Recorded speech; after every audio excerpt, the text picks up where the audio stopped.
Okay guys, mabuhay, maligayang pagbabalik sa aking YouTube channel. Nakita nyo naman. Actually, si Pinky Tubiano yan, isa sa mga ninang nga sa ginanap na kasal ni Angeline Quinto, o sa wedding ni Angeline Quinto at Non-Reb Dakina. So, ang bongga-bongga, ako talagang naaaliw ako kasi kahit talagang super outfit sila, pero talagang dahil sa Quiapo nga, ginawa ang wedding, talagang pawis na pawis din sila. Pero in fairness, may mga dala silang pamaypay. Dapat meron silang mga, mini fun din. So, ayun na nga, no, star-studded ang wedding na ito. Nakita nyo naman, when andyan sila, kanina nakita na natin si Sarah Geronimo, of course si Vicky Bello, yan si Joshua Padilla, si Mayor Hani Lacuna nakita kanina. So, ayun, nakita natin sila Regine Velasquez at si Eric Santos. Ang dami-dami, like ano pa, actually meron pa sila Chara Santos, Martin Rivera, Lauren Jogi, Cory Vidane,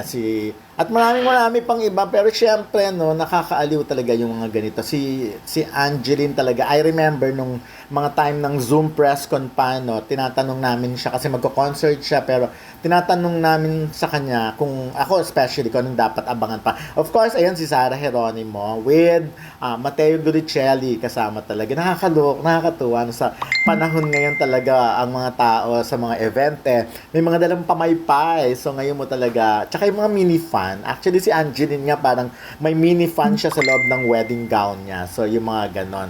At syempre, ako natutuwa, masaya. Of course, yun kanina, si Vice Ganda, nandun din. At sino pa?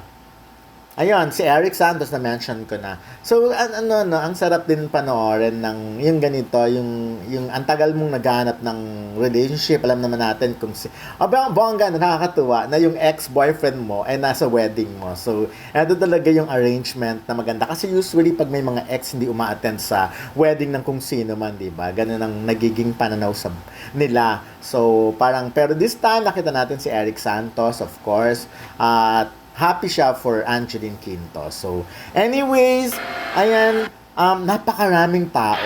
Yun lang ang nangyayari pag yung simbahan ay hindi naman talaga, kumbaga hindi siya ginagawang exclusive for kasi ang Quiapo or yung Poong na Sereno naman na simbahan, hindi mo pwedeng isara yan. Talagang nasa sentro ng puso ng Maynila yan. Talagang lahat ay nagpupunta dyan, dumadaan dyan. At hindi mo sila pwedeng pagbawalan mahirap yung ganon. So, ayun, of course, kaya expect na natin na magkakalat ang napakaraming video, of course, dahil lahat yata ng lahat ng mga bisita doon may cellphone at lahat ngayon ay reporter na. So, 'di ba? Unlike no mga panahon noon, talaga ang mga bisita lang ang nakakakuha lang ay mga photographer, of course. Pero this time, nakita naman natin na iba na talaga ang panahon. So, ang swerte din ng mga tao ngayon na gano'n, nakaka-witness sila at nagkakaroon sila ng souvenir. But anyways, si Angeline Quinto po ay isa sa pinakamabait na artista, singer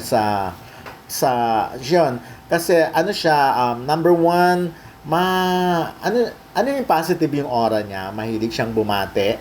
So, at talagang lagi siyang nakasmile. Hindi siya yung parang, meron kasi mga artista na parang ang bigat-bigat, kahit ang galing-galing mong singer or talent or artist or actor, pero ang bigat sa mong pakisamahan kasi nga hindi yun ang nakikita, lumalabas sa aura mo. Like yan, si Sarah and si Mateo, pag nakita mo sila in person, talagang very positive silang, ang aura nila talagang hindi katulad ng ibang artista na parang ang layo pa lang, natatakot ka ng batiin o ayaw mo ng batiin kasi lagi nakasimangot. At si Angeline, never ko siyang nakita na, of course, iba yung lungkot moment. Like, alam naman natin yung nangyari sa buhay niya, pero most of the time talaga, lagi siyang masaya. Lagi siyang nakikita nating nakasmile. At siya, kaya nga, siguro ang isang bagay doon, bading kasi yung character niya bading, marami na kasing kaibigang bading. Nakita nyo naman si Vice Ganda. So, kaya siya, caring niyang pakisamahan ang lahat. Tsaka alam naman natin ang pinanggalingan ni Angeline, hindi naman siya galing, aminado naman siya kung saang pamilya siya nanggaling. Kaya lahat, all walks of life, yung mga iba't ibang tao, kayang-kaya niyang pakisamahan. Siyempre, aminin naman, actually si Angeline, may director akong kakilala na gustong-gusto siyang i-launch talaga noong pa man, nung dalaga pa lang siya. Yun lang po.